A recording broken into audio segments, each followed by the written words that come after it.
Next scene में दिखाया जाता है कि किम भागते हुए जा रहा होता है और वो एकदम से एक विंडो पर आ जाता है और नीचे देखकर थोड़ा सा हैरान होता है। दिखाया जाता है कि नीचे भीड़ चिल्लाते हुए भाग रही होती है। एक आदमी बोलता है जल्दी से इन्हें पकड़ लो, कोई भी यहाँ से जिंदा बचकर नहीं जाना चाहिए। दिखाया जाता है कि ये सियोंग और यू होती है। सियोंग अपने क्लोन्स के साथ वहाँ पर भाग रही होती है और दोनों पीछे मुड़कर देखती है कि लोग उनका पीछा कर रहे होते हैं। वहीं पर यू अपने थ्रेड के साथ उन सभी लोगों को मार रही होती है, जिस वजह से उन लोगों के पैर कट रहे होते हैं और वो मुंह के बल गिर रहे होते हैं। तभी एक आदमी का सर भी कट जाता है और चारों तरफ खून ही खून फैल जाता है। तभी सियोंग बोलती है तुम कितनी रूथलेस हो। यू बोलती है ये तो मैंने तुम्ही से सीखा है। और किम सोचता है ये दोनों बहुत ही कंपैरेटिव पेयर लग रहे हैं। तभी उसे कुछ सेंस होता है और चौंकते हुए पीछे की तरफ देखता है। वहाँ पर एक बहुत बड़ा एग होता है जिस पर काफी सारे क्रैक्स होते हैं। किम सोचता है मैंने इसे ढूंढ लिया, द मीटरॉइड। तभी एक आवाज पूछती है तुम कौन हो। वो एक सफेद बाल वाली लड़की होती है, जिसे देखकर किम थोड़ा सा हैरान हो जाता है। उसके साथ काफी लोग होते हैं। किम सोचता है व्हाइट हेयर रेड लिप, ये तो वैसी ही है जिसे मैं रिकॉग्नाइज कर पा रहा हूँ। ये 10 इविल्स में से एक है, पॉइजन ब्यूटी। तभी हमें बताया जाता है कि यहाँ पर 3 तरीके हैं मीटरॉइड को हैच करने के। पहला, जब तक कि मीटरॉइड खुद ब खुद हैच ना हो जाए सिनेरियो के स्टार्ट होने पर। दूसरा ये कि मीटरॉइड के पावर को बोरो किया जाए। और तीसरा और सबसे तेज तरीका है कि उसको लगातार माना से मीटरॉइड को भरते रहो। किम सोचता है कि हैचिंग सेरेमनी ऐसा है कि प्रेयर करते हुए लोगों के माना के साथ मीटरॉइड को भरते रहना। इस मीटरॉइड को चर्च के सराउंडेड एरिया में सेटअप किया गया है, जहाँ पर लोग प्रेयर करते हुए अपने माना को इसके अंदर इंजेक्ट कर सके। किम बोलता है तुम्हें इसे रोक देना चाहिए, अगर इसे तुम नहीं रोकोगी तो इसका मतलब ये है कि तुम मरना चाहती हो। तभी वो औरत बोलती है अच्छा तो बताओ तुम हो कौन। किम उसे घूरते हुए बोलता है तुम क्या सोच रही हो। और अपने मन में सोचता है कि थर्ड रिग्रेशन के अंदर ये पॉइजन ब्यूटी काफी ही ज्यादा पावर को बोरो करती थी, बट इतनी भी फूलिश नहीं है कि इतनी जल्दी इस म्यूटरॉइड को हैच कर दे। किम बोलता है म्यूटरॉइड को हैच करना अभी रोक दो। लेडी बोलती है अगर मैं इसे रिफ्यूज करूँ तो। किम अपनी तलवार निकालते हुए बोलता है तुम अभी यहाँ पर मारी जाओगी। तभी उसके साथ खड़ा आदमी बोलता है तुम क्या बकवास कर रहे हो। तभी वो अपने हाथ के इशारे से उसे रोक देती है। साइड में किम की नजर जाती है, वहाँ पर काफी सारे इंसेक्ट मैन खड़े होते हैं जो कि गुर्रा रहे होते हैं। सिस्टम बताता है कि यहाँ पर टायर बी के ह्यूमनॉइड डीमन इंसेक्ट मैन आ चुके हैं। किम सोचता है ये तो बहुत वियर्ड है, म्यूटेड कभी भी किसी भी म्यूटेड पीपल को अपनी पावर नहीं देता। तभी कोई उन म्यूटेंट से बोलता है इसे जान से मार दो। तभी किम की ब्लेड ऑफ फेथ एक्टिवेट हो जाती है और उसके ऊपर फायर भी आ जाती है। किम अपनी स्वॉर्ड को घुमाता है हवा में, जिसकी वजह से चारों तरफ आग ही आग हो जाती है और वो सभी इंसेक्ट ह्यूमंस मारे जाते हैं, जिसे देखकर पॉइजन ब्यूटी भी काफी शॉक हो जाती है। तभी किम की स्वॉर्ड उसकी तरफ उसी आग में से निकलते हुए आ रही होती है। तभी वो पॉइजन ब्यूटी अपने हाथ से उसकी स्वॉर्ड को रोक लेती है, जिसे देखकर किम हैरान हो जाता है और दिखाया जाता है उस लेडी का हाथ पूरा ब्लैक होता है। किम सोचता है ये तो पॉइजन नेल्स हैं और एकदम से उससे पीछे हो जाता है और अपनी स्वॉर्ड के साथ उसके अटैक को रोक लेता है। तभी किम आगे बोलता है जल्दी से इसे रोक दो, इस आपदा को यहाँ पर हैच करना तुम्हारे लिए बिल्कुल भी अच्छा नहीं है और इस सिनेरियो में अगर तुम फेल भी हो जाती हो तो तुम्हें कोई भी पेनल्टी नहीं है। तभी पॉइजन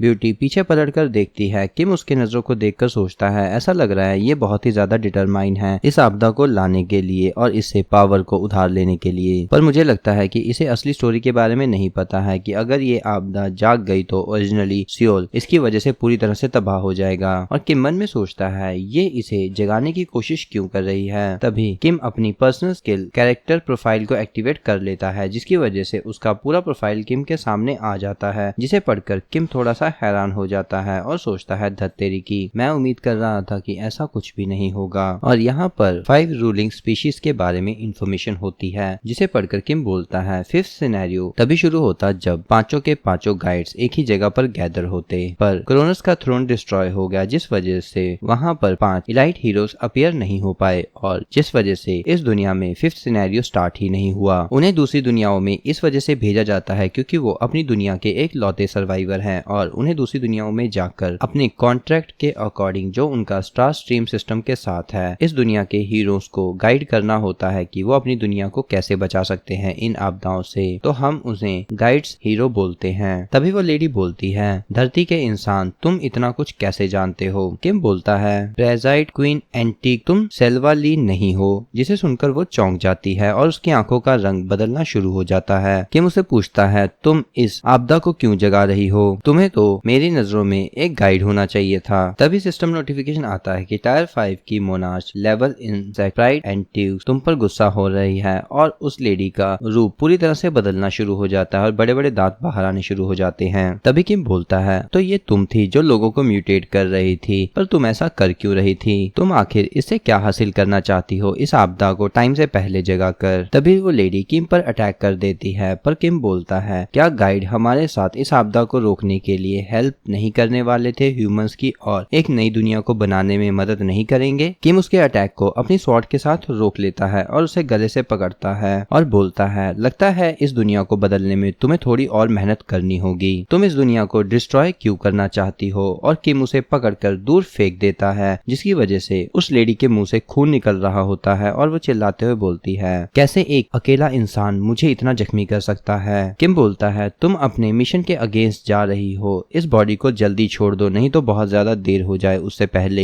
तुम अपने मिशन को पूरा करो, तुम एक गाइड हो एंटीनियस। किम हमें बताता है, पॉइजन ब्यूटी 10 इवल्स में से एक तब बन गई थी जब उसके अंदर एक पैरासाइट इंजेक्ट हो गया था। अगर वो उसे पहले ही एस्केप हो जाए तो मुझे इसे मारने की जरूरत नहीं पड़ेगी। तभी किम को एक नोटिफिकेशन आता है यूजन की तरफ से कि इसे मार दो, जिसे पढ़कर किम हैरान हो जाता है और सोचता है, क्या? यूजन आगे बोलता है, the way of survival world ज्यादा इंपॉर्टेंट है इसकी लाइफ से भी ज्यादा। किम जो भी डिसीजन लेना बिल्कुल सोच समझ कर लेना। किम उससे पूछता है, क्या तुम बिल्कुल श्योर हो? यूजन बोलता है, मुझे बिल्कुल भी परवाह नहीं इसकी। किम उसकी तरफ देखकर सोचता है, ये तो ऐसे प्रिटेंड कर रहा है कि इसको इसकी बिल्कुल भी परवाह नहीं है। किम हमें बताता है कि अगर सियोनवा ली अभी मर जाती है तो यूजुन के लिए सब कुछ खत्म हो जाएगा आज ही, और आगे जाकर कभी भी उसकी मौत पर कुछ बन आती है तो वो अपनी मेमोरीज के बारे में पहले ही सब कुछ खो चुका होगा और वो मरने से बिल्कुल भी नहीं डरेगा। तभी किम की तलवार उस लेडी की तरफ ही होती है, उसकी आंखें लाल चमक रही होती हैं और वो बोलती है, मैं तुम्हें मार दूंगी, और अपने पंजे से किम की तरफ अटैक कर देती है। बट किम उसे अपने हाथ से डॉज कर लेता है, बट तभी उसके हाथ पर एक कट लग जाता है और सोचता है, ये तो सियोनवो ली की स्किल है, द 1000 पॉइजन पीरियड। यूजन बताता है, क्या तुम्हारे पास कोई तरीका है जो कि तुम इसके पॉइजन से लड़ पाओ? किम बोलता है, हाँ मेरे पास है। तभी किम थोड़ा सा पीछे होते हुए बोलता है, एंटीनियस, क्या तुम्हें पता है कि तुम्हें किसने इन्फेक्ट किया है? मुझे यकीन है कि तुम्हें इसके बारे में बिल्कुल भी नहीं पता होगा, क्योंकि अगर तुम्हें पता होता तो तुम उसकी बॉडी में एंटर ही नहीं कर पाती, और जिसकी वजह से वो उसे गुर्राने लग जाती है। तभी किम उसे बुक दिखाते हुए स्माइल करता है। सिस्टम नोटिफाई करता है कि द इफेक्ट ऑफ आइटम डोंगब्यूंग gum incomplete is currently activated, और आपकी बॉडी ने अभी टेम्परेरी पॉइजन के खिलाफ रेजिस्टेंस पा लिया है। तभी सिस्टम आगे बताता है कि कॉन्स्टलेशंस काफी ज्यादा चिंतित हैं कि अपने निकनेम को रिवील होने के डर से, और डिवाइन डॉक्टर गुम काफी ज्यादा हैरानी से तुम्हारी तरफ देख रहे हैं। किम सोचता है, ये तो इतना भी इजी नहीं है इन सभी पेजों को पूरा करना। तभी हमें बताया जाता है कि ये आइटम है एक बुक, ब्लॉक्स पॉइजन डैमेज, इसका इफेक्ट है, और ये चैप्टर यहीं पर एंड हो जाता है।